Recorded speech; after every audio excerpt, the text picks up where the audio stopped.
첫눈이 녹지 않은 겨울 아침, 한은정의 집은 늘처럼 아주 조용했어요. 부엌에 전기포트가 끓는 소리를 내고 멈추자 그녀는 찻잔에 물을 부었어요. 달력은 5장이나 넘겨보지 않은 채 같은 달을 붙잡고 있었죠. 거실 장식장 위에는 검은 리본이 달린 액자가 중심을 차지하고 있었어요.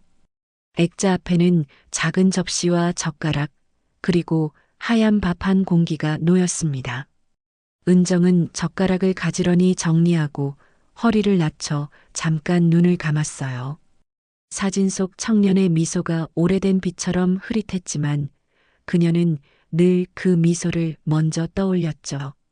방 한쪽에는 아이 그림책과 낡은 딸랑이가 투명한 상자 안에 보관되어 있었어요.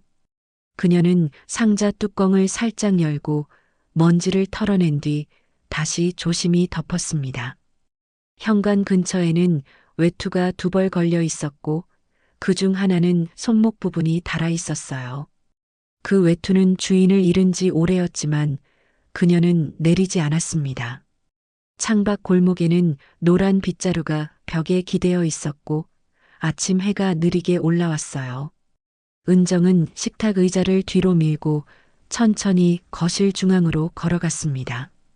그녀의 발걸음은 망설임이 많았고 바닥은 오래된 목재처럼 낮게 삐걱거렸죠. 시계 초침은 움직였지만 그녀의 하루는 늘 같은 자리에서 맴돌았어요. 스마트폰 진동이 짧게 울렸고 배달 광고 문자가 화면을 채웠습니다. 그녀는 휴대폰을 엎어둔 채 창틀을 닫기 시작했어요. 창틀 모서리에서 흙먼지가 검은 실처럼 길게 뭉쳐 있었죠. 닦아낸 자리마다 빛이 들어왔지만 방 안 공기는 쉽게 따뜻해지지 않았어요. 서랍을 열자 병원 영수증과 사고 당시 서류가 묶인 봉투가 나왔습니다. 봉투는 접힌 자국이 깊어 종이 가장자리가 부서지기 시작했죠. 그녀는 봉투를 다시 밀어넣고 서랍을 닫았어요. 벽에 걸린 온도계 아래로 성에가 낀 유리잔이 작게 떨렸습니다. 문 두드리는 소리가 3번, 일정한 간격으로 들렸어요. 은정은 몸을 일으켜 현관으로 향했고 문틈으로 낯익은 중년 남자의 얼굴이 보였죠. 박성우는 늘 그랬듯 공손한 표정으로 고개를 끄덕였어요. 아침은 드셨어요. 그가 낮은 목소리로 물었어요. 은정은 짧게 고개를 끄덕였고 손잡이를 더 열어 그를 안으로 들였습니다.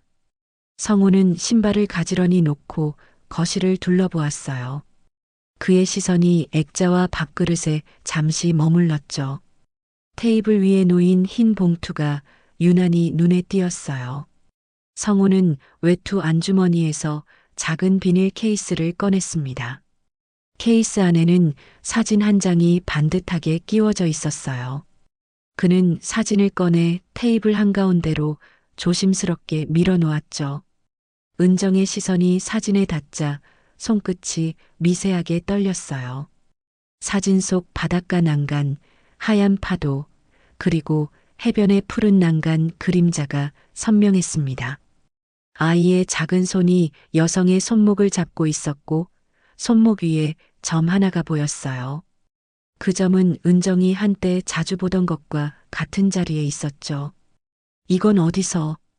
그녀의 목소리는 거의 들리지 않았어요.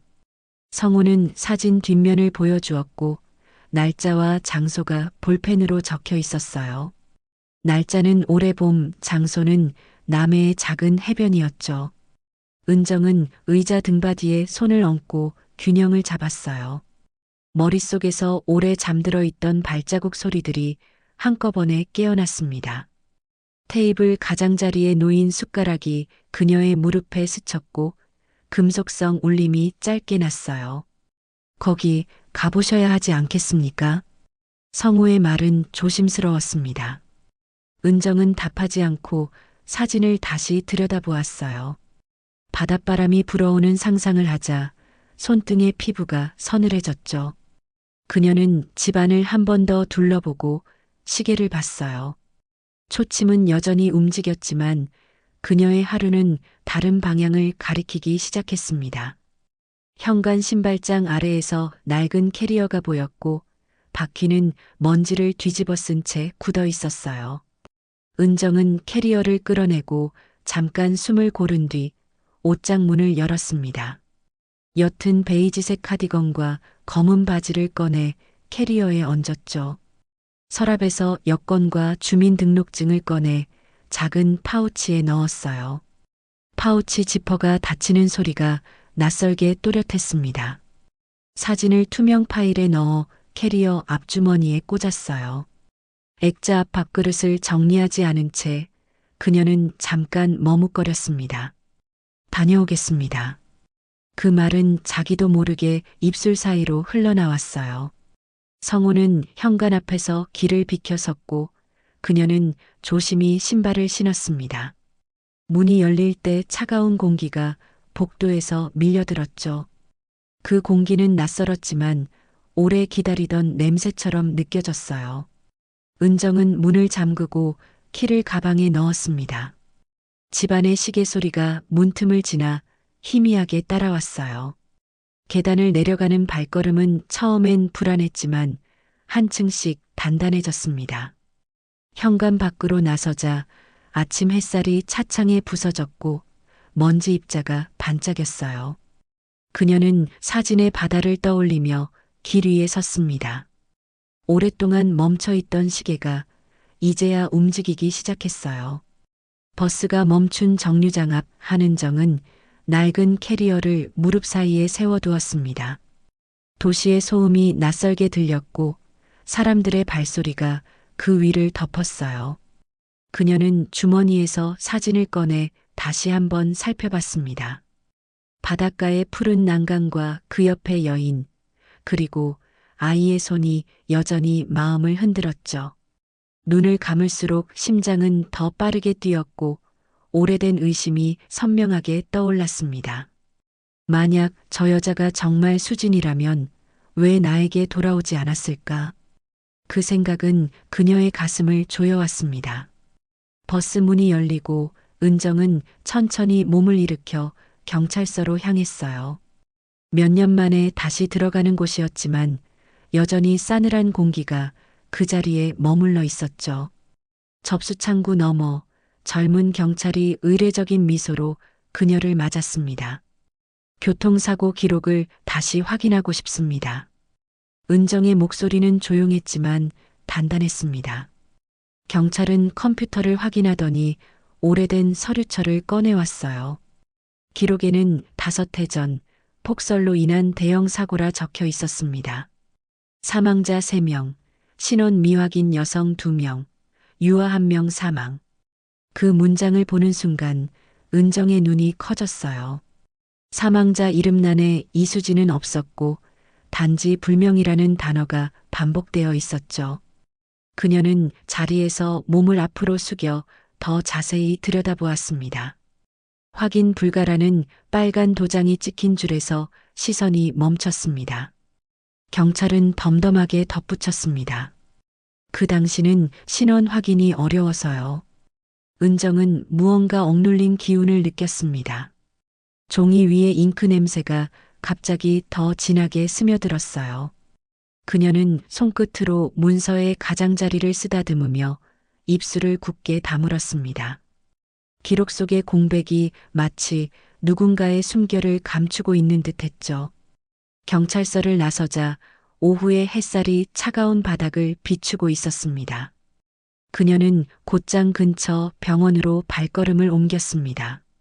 아들 사고 당시 이송병원, 그곳의 이름이 머릿속에 선명하게 남아 있었죠. 접수대에는 나이가 든 간호사가 앉아 있었습니다. 은정은 조심스레 질문을 꺼냈습니다. 그때 사고로 실려온 이수진 씨 기록이 남아 있을까요? 간호사는 잠시 생각하더니 고개를 저으며 말했습니다. 사망자 명단엔 없던데요.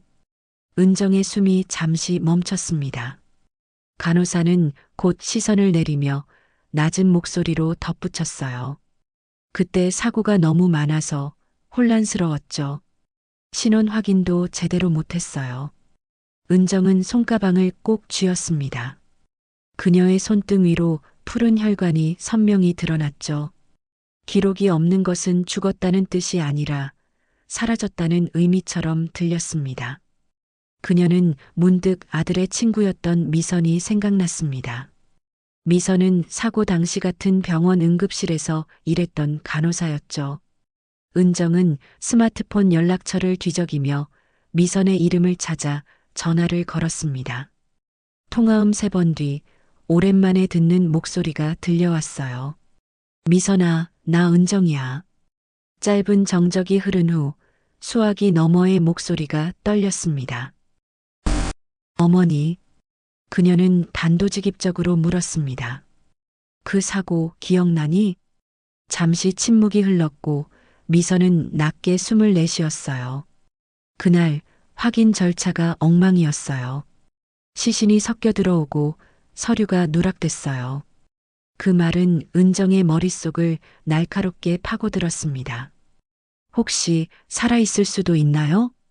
미선은 망설였지만 결국 답했습니다. 가능성 있습니다. 그 후로 연락이 끊긴 환자가 있었어요. 은정의 다리가 휘청이며 의자 끝에 앉았습니다. 머릿속에서 바다 냄새와 아이의 웃음소리가 뒤섞여 울렸죠. 저녁 햇살이 병원 창문을 붉게 물들였어요. 은정은 천천히 자리에서 일어나 병원 앞 버스 정류장으로 향했습니다. 손에 쥔 사진이 따뜻하게 느껴졌고 그녀의 마음은 낯선 방향으로 기울고 있었죠. 살아있을지도 몰라. 그 말이 속삭임처럼 입술 사이에서 흘러나왔습니다. 바람이 불어와 사진 끝자락이 흔들렸고 그녀의 눈동자에 작은 빛이 스쳤습니다. 그 빛은 오랫동안 꺼져 있던 희망의 잔불 같았죠. 그녀는 사진을 가방 속에 넣고 단단히 손잡이를 쥐었습니다. 이제 진실을 찾아 나설 시간이 다가오고 있었어요. 그녀의 걸음은 서서히 그러나 확실히 어둠을 향해 움직이기 시작했습니다. 남해로 가는 시외버스 안은 조용했습니다. 한은정은 창가 자리에서 고개를 기대고 있었어요. 버스의 진동이 몸을 따라 흔들렸고 그녀의 시선은 창문 너머의 푸른 바다를 향했습니다. 사진 속 배경이 이곳과 닮아 있다는 생각이 들자 손끝이 저절로 사진을 더듬었죠. 해안선을 따라 늘어선 회색 지붕들이 조금씩 모습을 드러냈습니다.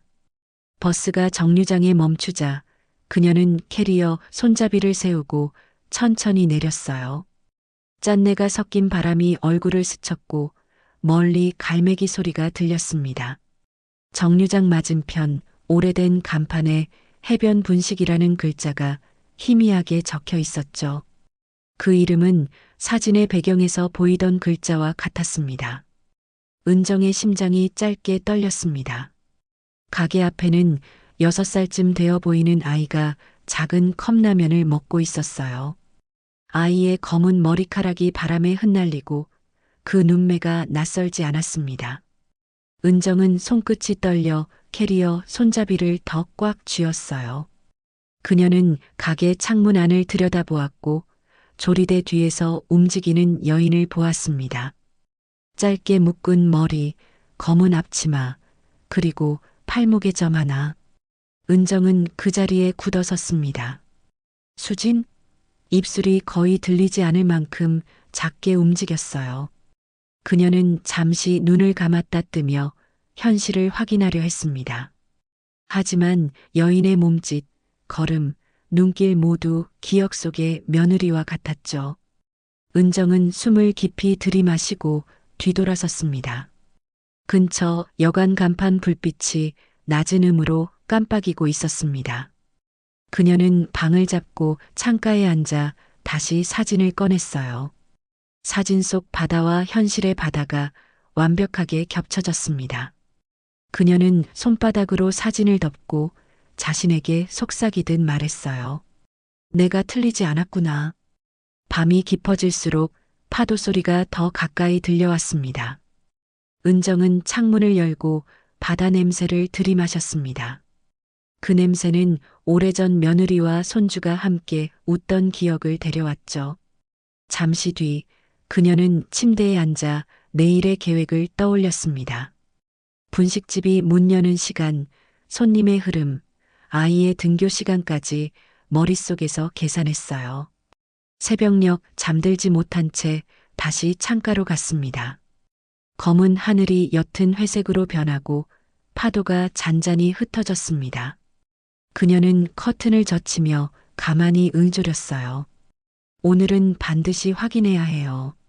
시간이 흘러 바깥의 상점들이 하나둘 문을 열기 시작했습니다. 은정은 옷깃을 여미고 거울을 보며 단정히 머리를 빗었습니다. 낡은 가방 속 사진과 여권을 넣고 작은 수첩을 챙겼죠. 현관문을 나서는 순간 그녀의 심장은 북소리처럼 요동쳤습니다. 가게 앞 골목에 다다르자 어제 보았던 그 아이가 학교 가방을 메고 있었어요.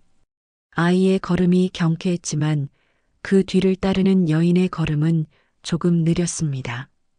은정은 멀찍이 따라가며 두 사람의 그림자를 조용히 바라봤습니다.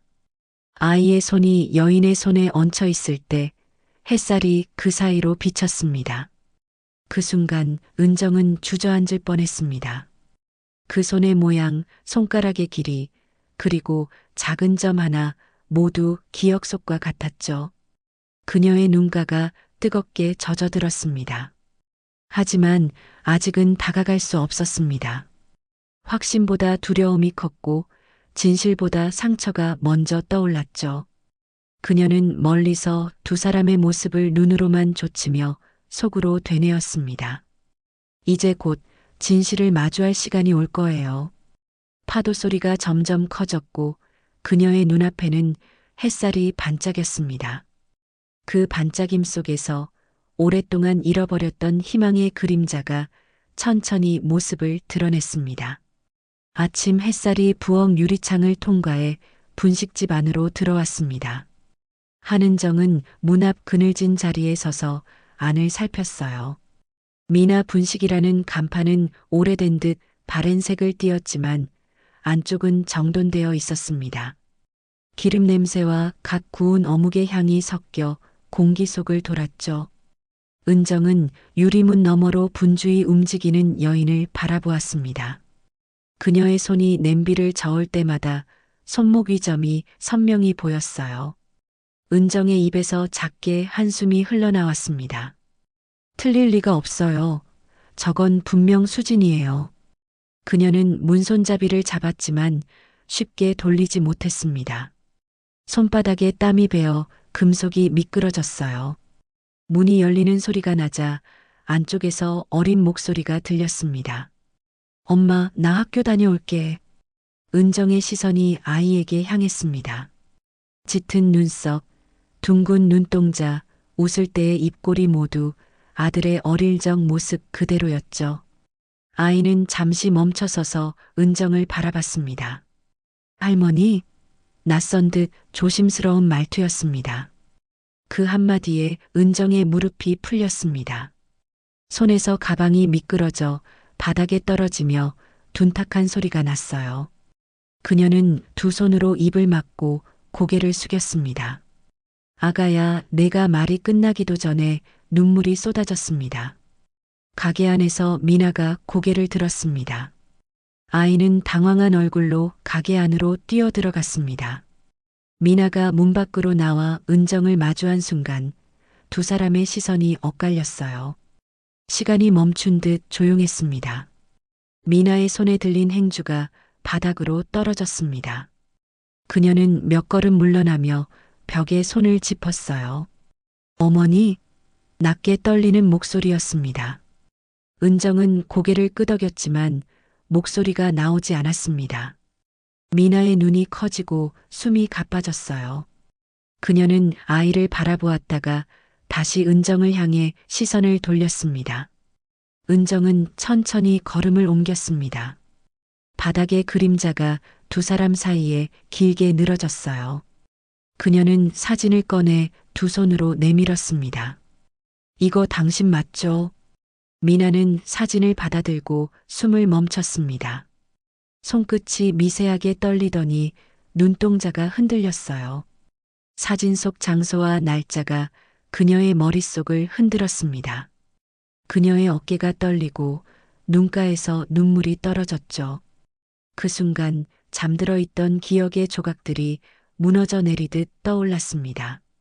차량 경적, 불빛, 비명소리, 그리고 어린 울음. 미나는 두 손으로 얼굴을 가렸습니다. 어머니, 저 정말 말을 잇지 못했습니다. 은정은 그 앞에서 무릎을 꿇었습니다.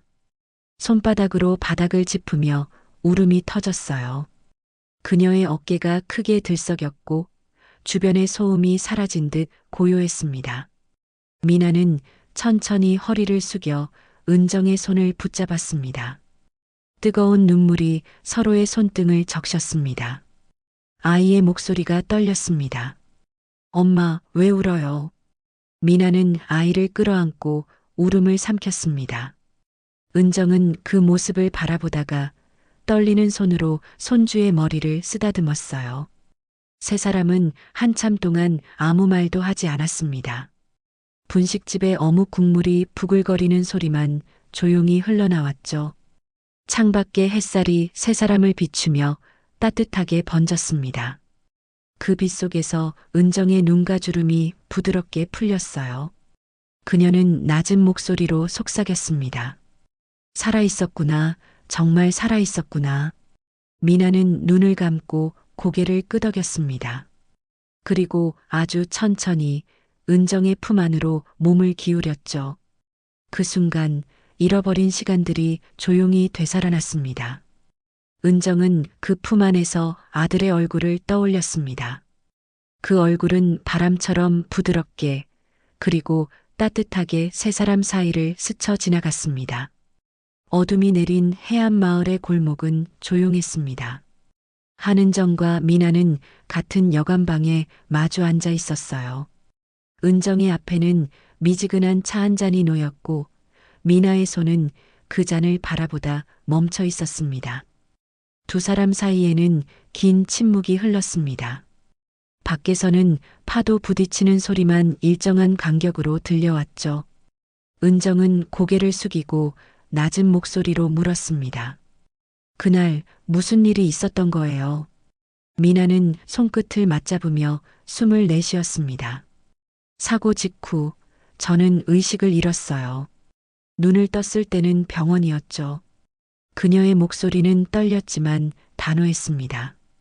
제 이름이 잘못 기재되어 있었어요. 사망자 명단에 제 이름이 올라 있었죠. 은정은 눈을 크게 떴습니다. 미나는 눈물을 닦지 않은 채 계속 말을 이었습니다. 의료진이 실수였다고 했지만 그땐 이미 모든 게 정리된 후였어요. 그녀는 창밖 어둠을 바라보며 말을 이어갔습니다. 아들이 없다는 걸 알았을 때 저는 세상에 남아있을 이유를 잃었어요. 미나의 어깨가 흔들렸고 손끝이 하얗게 질렸습니다. 그런데 아이의 울음소리가 들렸어요. 그때 알았어요. 살아야 한다는 걸. 그녀는 떨리는 손으로 눈을 가렸습니다.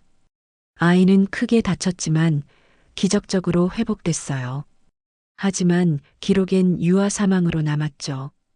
은정은 말을 잃고 손등을 꽉 쥐었습니다. 병원에서 저희를 내보냈어요. 정리된 사건을 다시 열기 싫었던 거예요. 미나의 말이 이어졌습니다. 그래서 저는 이름을 바꿨어요. 미나라는 이름으로 다시 살기 시작했죠. 그녀는 가방에서 작은 신분증을 꺼냈습니다. 미나라는 이름 아래 새로 발급된 주소가 적혀 있었어요.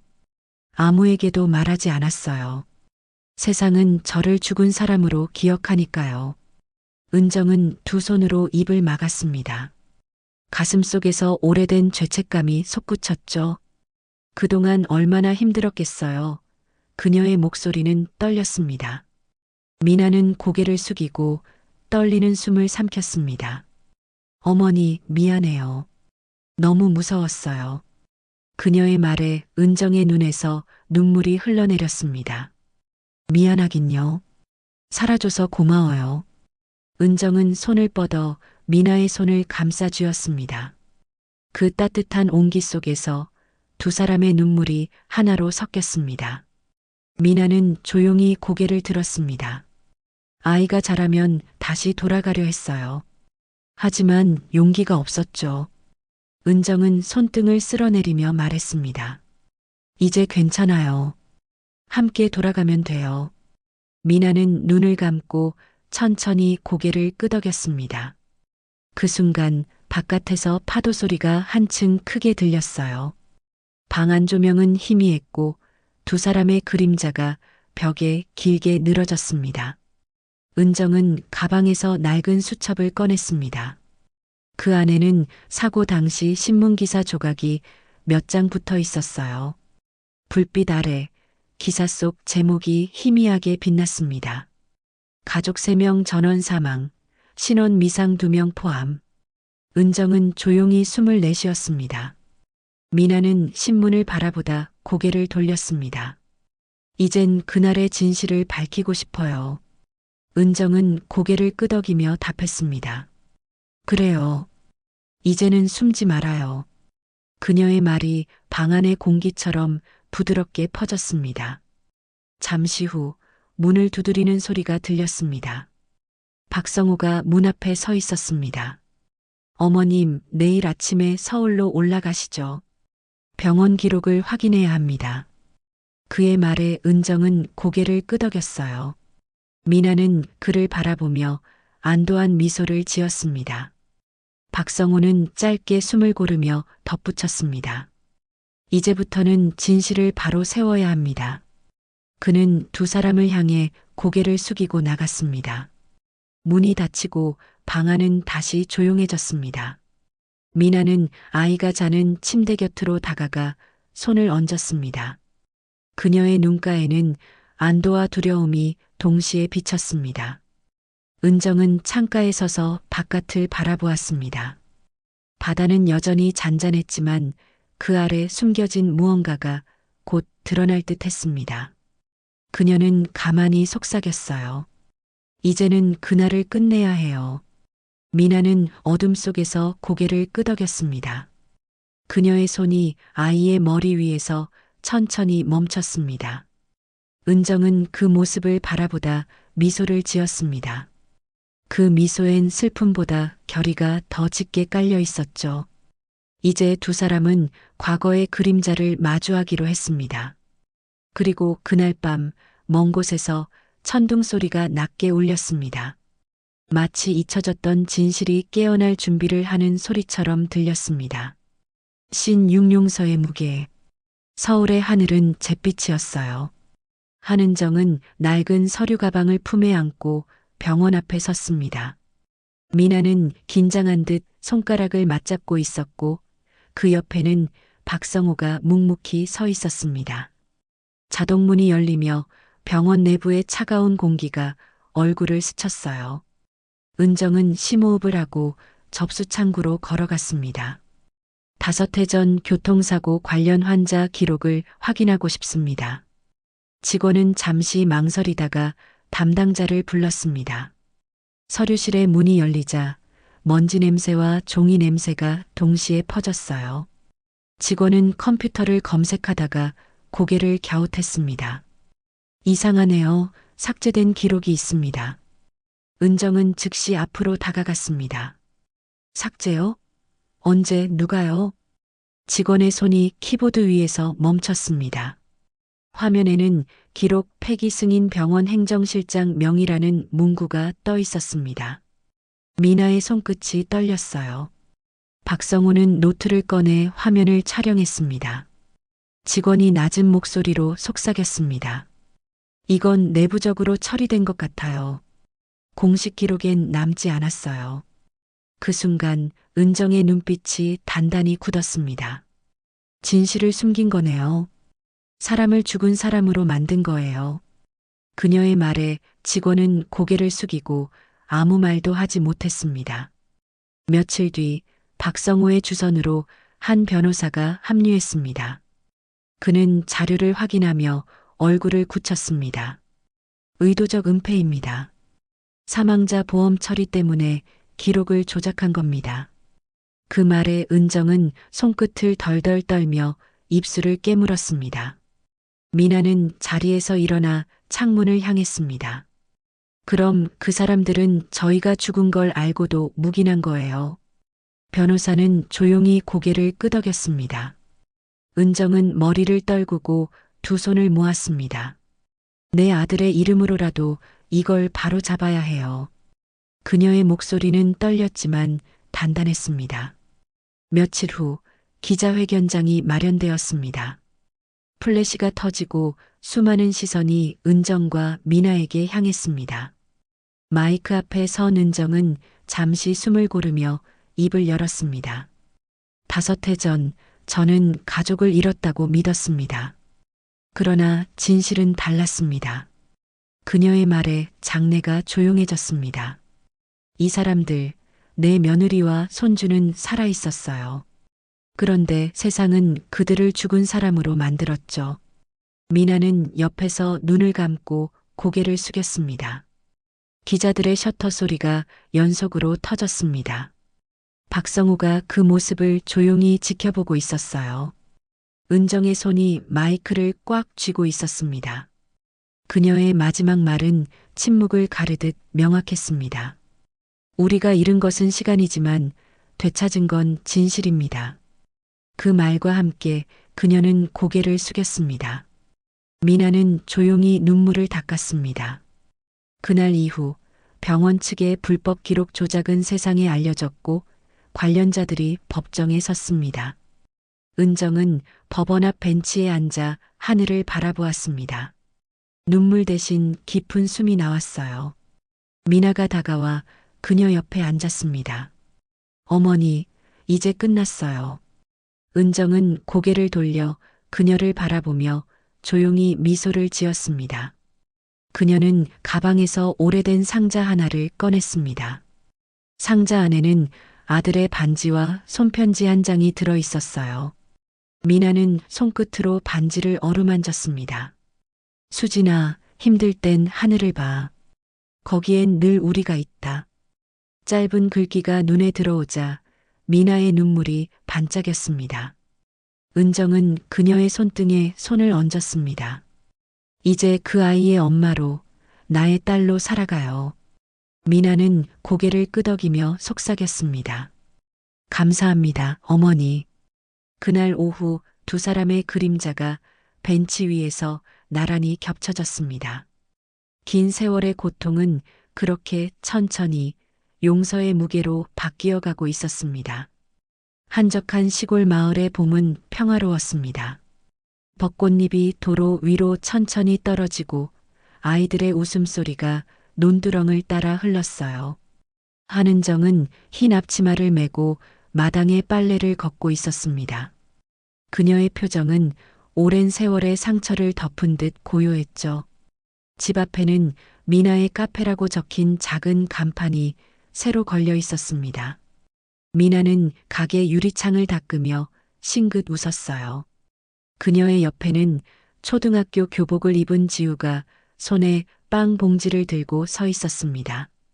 할머니, 학교 다녀왔어요. 은정은 빨래를 내려놓고 지우를 반겼습니다. 우리 지우, 오늘도 잘했죠? 지우는 활짝 웃으며 고개를 끄덕였습니다. 응, 선생님이 내 시를 칭찬하셨어요. 그 말에 은정의 눈가에 잔잔한 미소가 번졌습니다. 미나는 커피를 내리며 두 사람을 바라보았어요. 그들의 모습은 이제 하나의 완전한 가족처럼 보였습니다. 카페 안에는 나무 향과 구운 빵 냄새가 은은히 퍼졌습니다. 작은 마을 사람들은 카페 앞을 지날 때마다 인사를 건넸죠. 은정 어머니, 요즘 얼굴이 좋아지셨어요. 그럴 때마다 은정은 부끄러운 듯 웃으며 말했습니다. 이제야 마음이 편해졌어요. 그녀의 목소리는 따뜻하고 단단했습니다. 어느 날 오후 학교에서 열린 발표회 소식이 전해졌습니다. 지우는 무대 위에서 짧은 시를 낭독했습니다. 하늘에 계신 아빠, 오늘은 우리 세 식구가 같이 웃었어요. 그 순간 강당은 고요해졌습니다. 은정의 눈이 붉게 물들었고 미나는 손으로 입을 막았습니다. 무대 위 지우의 목소리는 작지만 단단했죠. 아빠, 걱정하지 마요. 할머니랑 엄마랑 행복해요. 사람들의 눈가에 눈물이 맺혔습니다. 은정은 조용히 손수건을 꺼내 눈가를 닦았어요. 그녀의 어깨 위로 햇살이 부드럽게 내려앉았습니다. 공연이 끝난 뒤 세 사람은 손을 잡고 집으로 돌아왔습니다. 길가에는 노란 민들레가 가득 피어 있었습니다. 지우는 손에 들린 풍선을 하늘로 날렸어요. 풍선은 천천히 올라가더니 구름 사이로 사라졌습니다. 미나는 그 모습을 바라보다가 말했습니다. 저 풍선, 하늘에서 아빠가 받을 거예요. 은정은 고개를 끄덕이며 미소를 지었습니다. 그럼 아빠도 이제 안심하겠네요.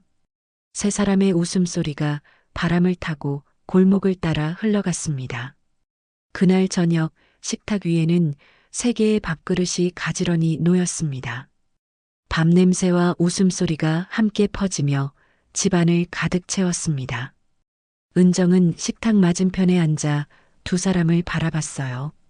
이제 제사상 대신 살아있는 가족의 온기가 그 자리를 채우고 있었습니다. 미나는 김을 싸서 지우의 밥 위에 올려주었죠. 많이 먹어요, 우리 아들.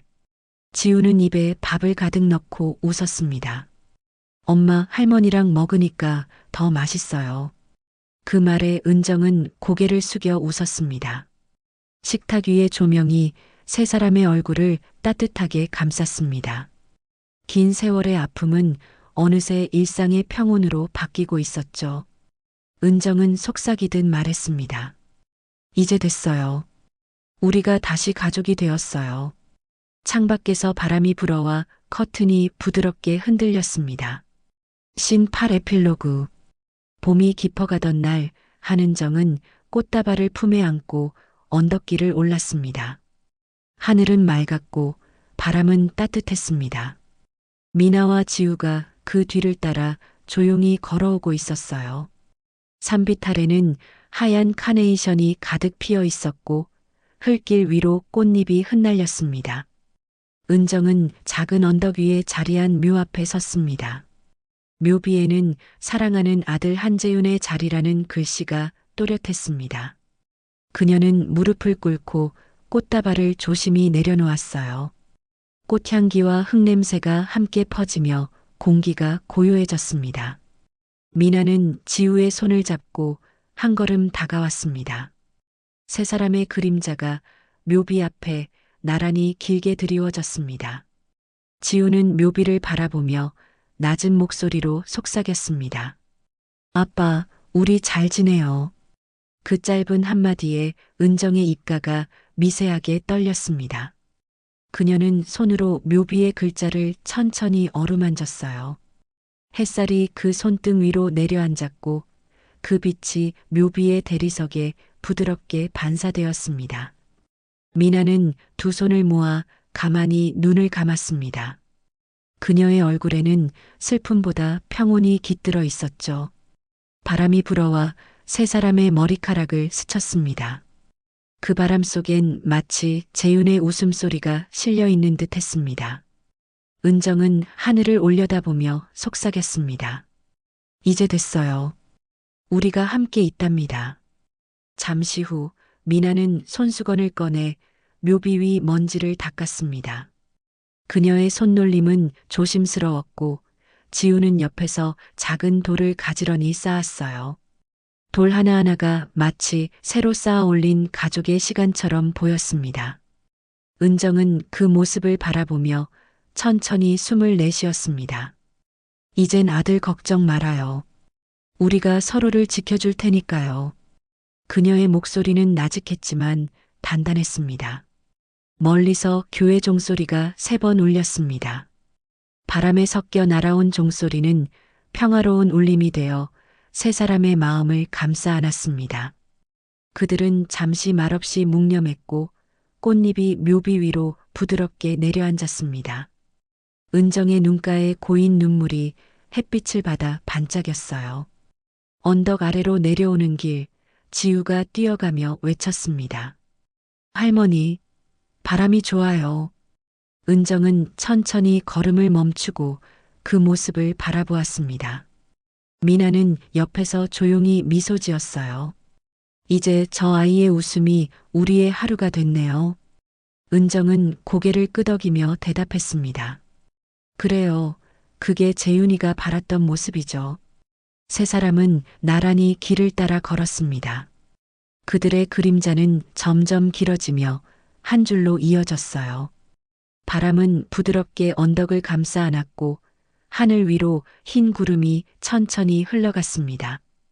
그리고 그 순간 모든 상처는 바람 속으로 녹아들 듯 사라졌습니다.